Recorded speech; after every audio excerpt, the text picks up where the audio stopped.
Welcome again, students. In the previous lecture, we have discussed about the Newton's second law of motion, that is also known as the law of linear momentum. Okay, and we have also discussed about the linear momentum and some examples on the basis of Newton's second law of motion. And today we are going to discuss about our new uh, topic, that is Newton's third law of motion. Newton's third law of motion is nothing. It states that every action has equal and opposite reaction. Means for every action we have equal and opposite reaction. Okay, let's first talk about the statement of Newton's third law of motion. It states that it states that every action has equal and opposite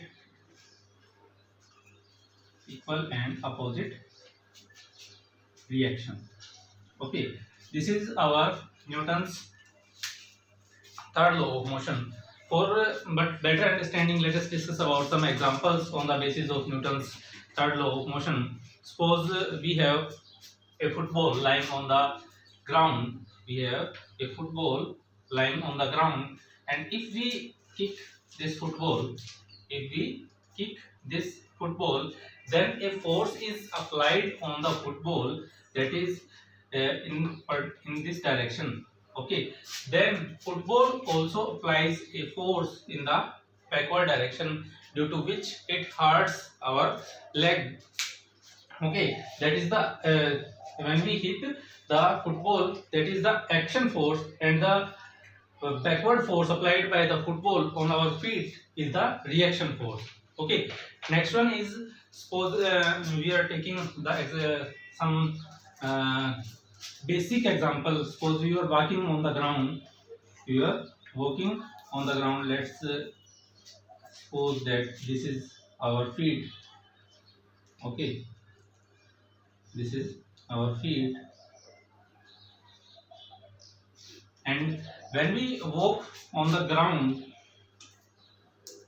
when we are walking on the ground, we tries to push the ground in the backward direction.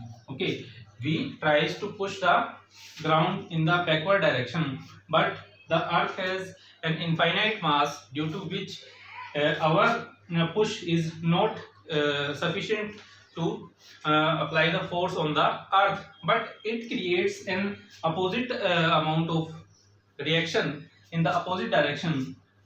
Suppose हमने क्या किया कि backward direction के अंदर force apply किया इस तरफ, तो अर्थ क्या करेगी, सेम अमाउंट में आगे की तरफ फोर्स लगाएगी इस तरफ. ठीक है, ये क्या था, एक्शन फोर्स था जो हमने अप्लाई किया अर्थ के ऊपर बैकवर्ड डायरेक्शन में. ये क्या है, रिएक्शन फोर्स है जो अर्थ क्या करती है, हमारे ऊपर अप्लाई करती है फॉरवर्ड डायरेक्शन फॉरवर्ड डायरेक्शन के अंदर, जिसकी वजह से हम अर्थ के ऊपर वॉक कर पाते हैं. Okay, let's take another example. Suppose a bullet is fired from the gun. Suppose this is our gun. Okay, and suppose a bullet is fired from the gun. Okay, when bullet is fired from the gun, here the action force is the firing of the bullet. Here the action force is firing of the bullet, but the reaction force is that we observe a sudden jerk in the backward direction, that is reaction, that is the reaction. यानी जब हमने क्या किया, bullet को fire किया, bullet को fire करते ही bullet क्या होती है, एकदम से आगे की तरफ बाहर निकलेगी, और उसकी वजह से क्या होगा, एक लार्ज अमाउंट में मोमेंटम का ट्रांसफर हो रहा है बुलेट के ऊपर. तो यहां से क्या होगा, बुलेट सामने की तरफ निकलेगी और वो बैकवर्ड डायरेक्शन के अंदर एक फोर्स लगाएगी जिसके ऊपर, गन के ऊपर, जिसकी वजह से गन एकदम से पीछे की तरफ हमें क्या लगता है, झटका लगता है, जिसको क्या बोलते हैं हम, रिकॉइलिंग ऑफ गन बोलते हैं. ओके, तो ये क्या है, न्यूटन थर्ड लॉ का ही एग्जांपल है. एक और कॉमन एग्जांपल लेते हैं हम, launching of A rocket. Launching of A rocket,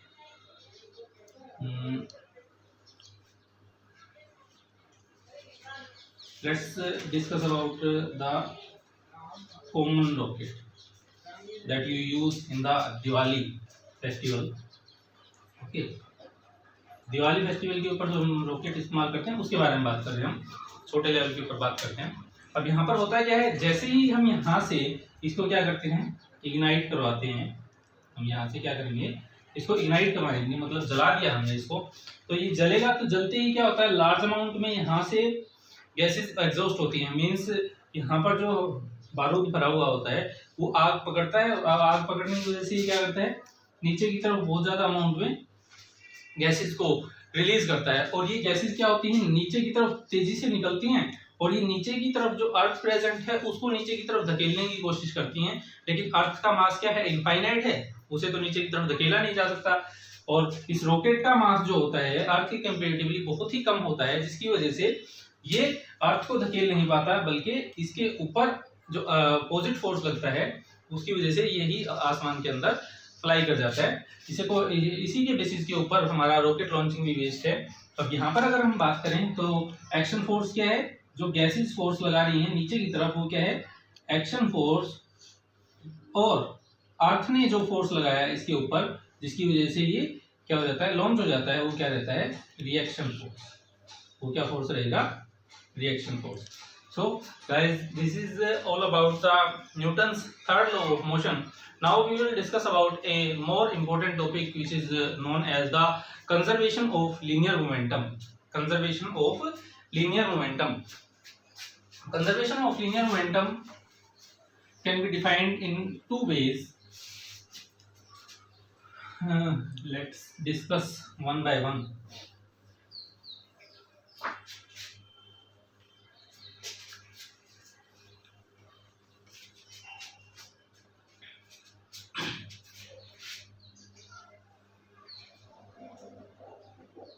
Conservation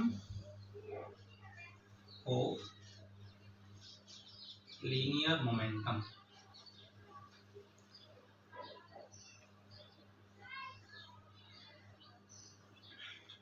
Linear momentum conservation states that if the force acting on a body is zero, then the linear momentum of the body is said to be conserved. If the force acting on the body, or we can simply say that the external force acting on a body is zero, then the linear momentum is said to be conserved.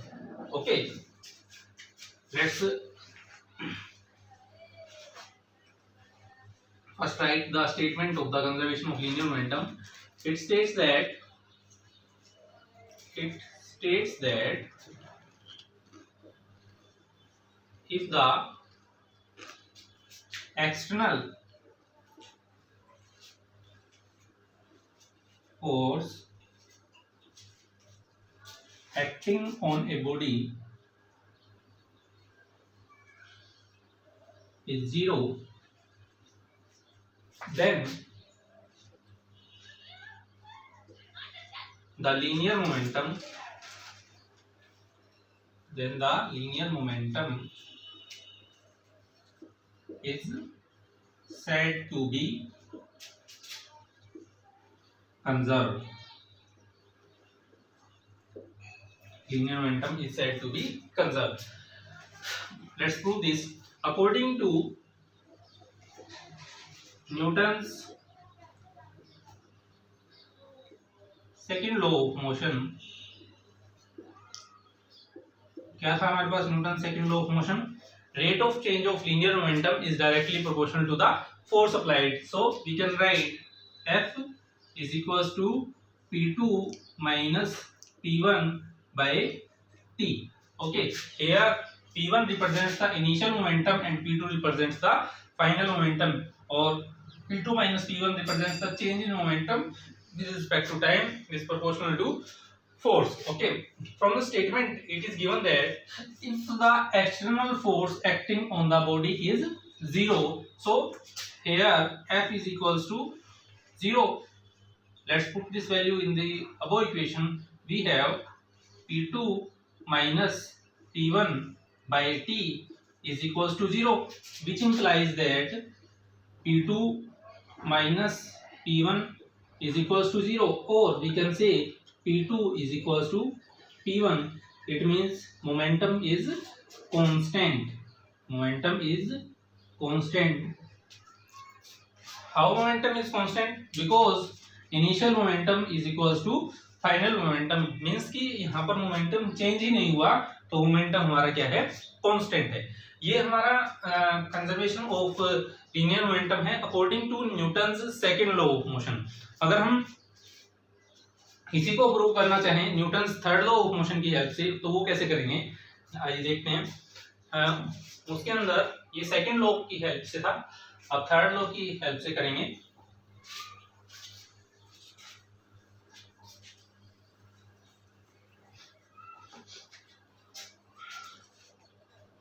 From third law. Okay, third law की help से बता रहा हूं मैं. If we have, it states that if we have two bodies which are interacting with each other, then the linear momentum is equals to constant. Okay, when two or more body interact with one another, the vector sum of their linear momentum is equals to constant. It states that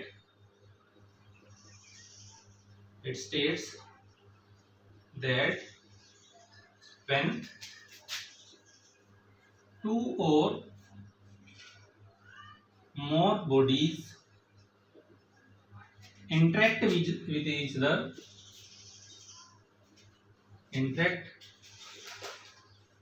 each other,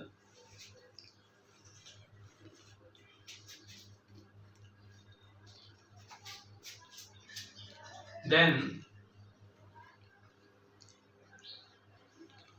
the vector sum of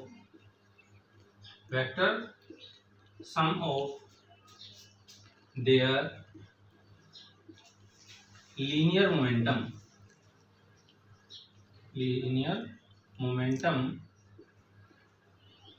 is constant और conserve. क्या बोला गया है यहाँ पर कि अगर हमारे पास कोई दो या दो से ज्यादा बॉडीज हैं और वो आपस में क्या करती हैं? इंटरेक्ट करने का मीनिंग है यहाँ पर या तो वो एक दूसरे को अट्रैक्ट कर रही हैं या फिर एक दूसरे को रिपेल कर रही हैं. इट मींस इनडायरेक्टली ये कहना चाहता है कि वो एक दूसरे के ऊपर फोर्स लगा रही हैं. Okay, with each other, then the vector sum of their linear momentum means उन दोनों बॉडीज के लीनियर मोमेंटम का जो वेक्टर सम रहेगा वो क्या रहेगा? कांस्टेंट रहेगा. Okay, let's suppose that we have two bodies. First one is I am representing it by A. It have a mass of ma and it is moving initially with velocity ua.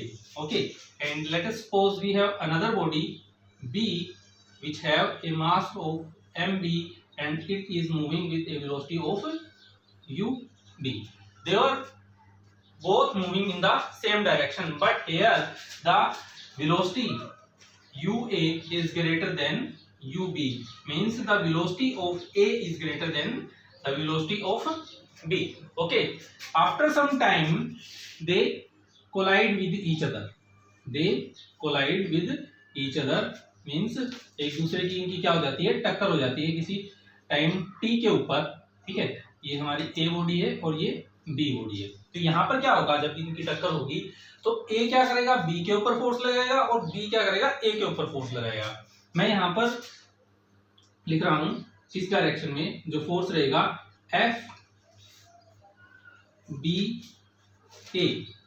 FBA किसको represent करता है? यहाँ पर force on B due to A.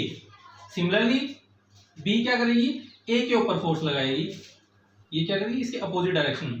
जिस direction में A ने force लगाया, A इस डायरेक्शन में फोर्स लगा रहा है, तो B भी इक्वल एंड अपोजिट डायरेक्शन में पीछे की तरफ फोर्स लगाएगी. इसको मैं लिख रहा हूं FAB से, और FAB यहाँ पर क्या है? Force on A due to B. Okay, force on A due to B. थोड़े टाइम के बाद में क्या होगा? ये दोनों बॉडीज क्या हो जाएंगी? अलग अलग हो जाएंगी. सपोज थोड़े टाइम के बाद में इसके बाद क्या होता है? ये दोनों बॉडीज अलग हो जाती हैं और सपोज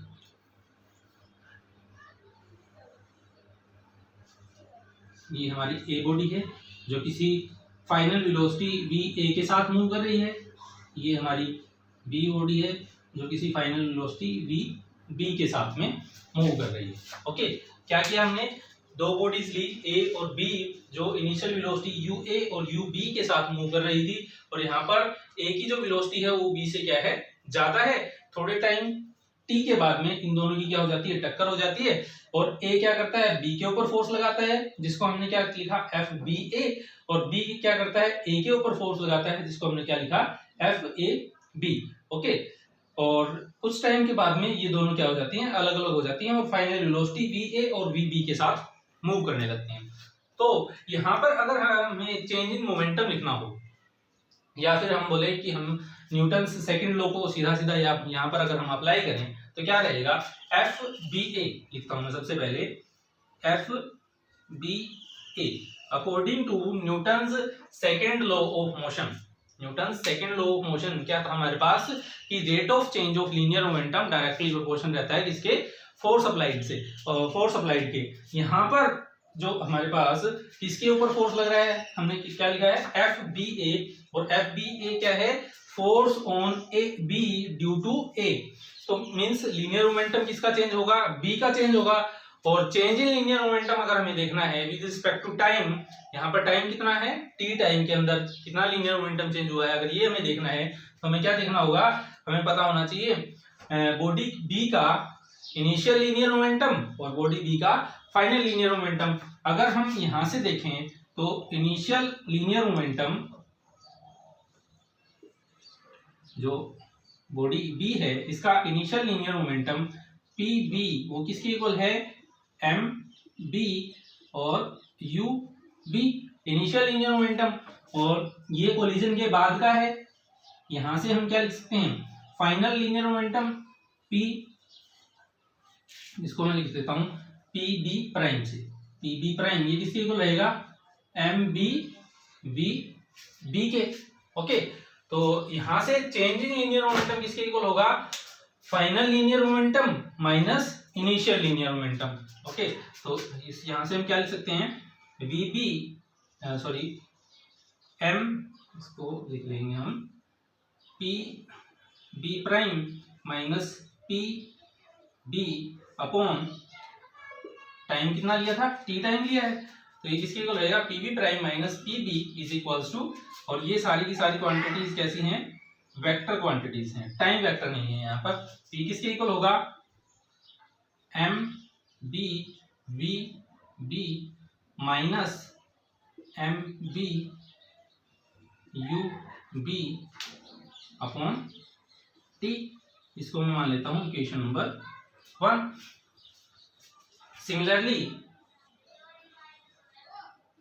सिमिलरली अगर हमें एफ ए बी लिखना हो तो वो किसके इक्वल रहेगा, force on A due to B, वो किसके इक्वल रहेगा, change in linear momentum of A by time T. Okay, और यहां से ए का जो लीनियर मोमेंटम रहेगा वो किसके इक्वल रहेगा, मैं यहां से इनिशियल लीनियर मोमेंटम को पी ए से लिख रहा हूं, वो किसके इक्वल रहेगा, मास और वेलोसिटी का मल्टीप्लिकेशन, ये एम ए यू ए के इक्वल, और यहां से ये किसके इक्वल होगा, एम ए वी ए के इक्वल, इसको लिख देते हैं पी ए प्राइम से। ओके, तो चेंज इन लीनियर मोमेंटम यहां से किसके इक्वल होगा, P A prime minus P A upon T, values put कर देते हैं, ये किसके इक्वल रहेंगी, M A V A minus M A U A divide by time, ये हमारी होगी सेकेंड इक्वेशन। ओके, अब according to Newton's third law of motion, according to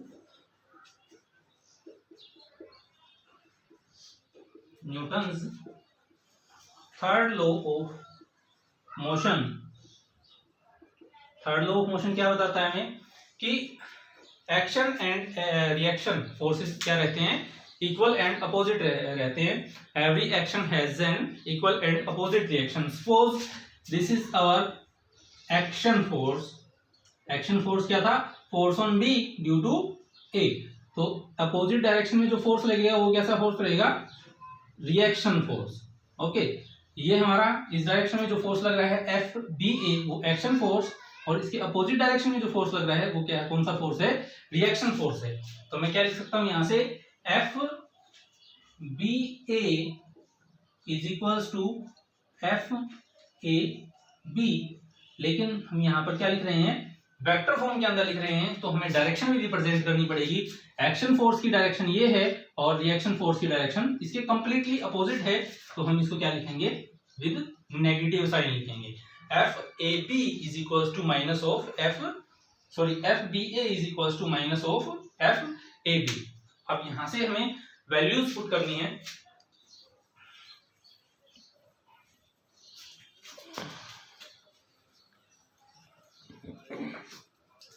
जब हम वैल्यूज पुट करते हैं एफ बी ए की जगह पर वैल्यू पुट करेंगे हम ये इक्वेशन 1 और 2 की हेल्प से, एफ बी ए की जगह क्या रहेगा, M B B B minus M B U B upon T is equals to minus of M A V A minus M A U A upon T. Time से time cancel हो जाएगा, इस negative sign को अंदर multiply कर देते हैं तो हमारी इक्वेशन किसमें कन्वर्ट हो जाएगी, लेफ्ट हैंड साइड सेम रहेगी, M P V B minus M B U B is equals to, minus को जब हम अंदर मल्टीप्लाई करेंगे तो फर्स्ट टर्म नेगेटिव और सेकंड टर्म पॉजिटिव, सो यहां से हमारे पास क्या वैल्यूज आएंगी, minus of M A V A plus M A U A. अब यहां से क्या करते हैं, जो इनिशियल वेलोसिटीज की टर्म है उनको तो एक तरफ ले लेते हैं और फाइनल वेलोसिटीज की टर्म को एक तरफ ले लेते हैं। इस टर्म को क्या करेंगे, उस तरफ ले जाएंगे और इस टर्म को इस तरफ ले आएंगे, तो हमारे पास क्या आएगा, ये फर्स्ट टर्म सेम रहेगी, क्या है हमारे पास एम बी बी बी, और इस टर्म को जब हम इधर लेकर के आएंगे, यहाँ ये नेगेटिव है तो इधर जाके पॉजिटिव हो जाएगी, तो क्या रहेगा हमारे पास एम ए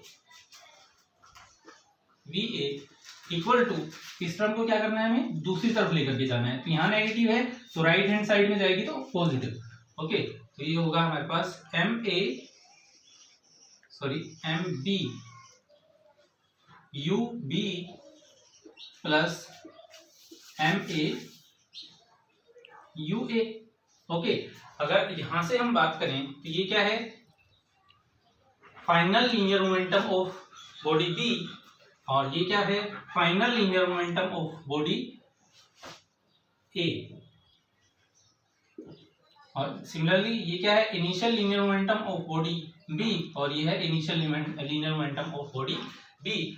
तो इस कंप्लीट को हम क्या लिख सकते हैं, final linear momentum of the system, इसको लिख सकते हैं initial linear momentum of the system. तो हमारे पास क्या हुआ, फाइनल मोमेंटम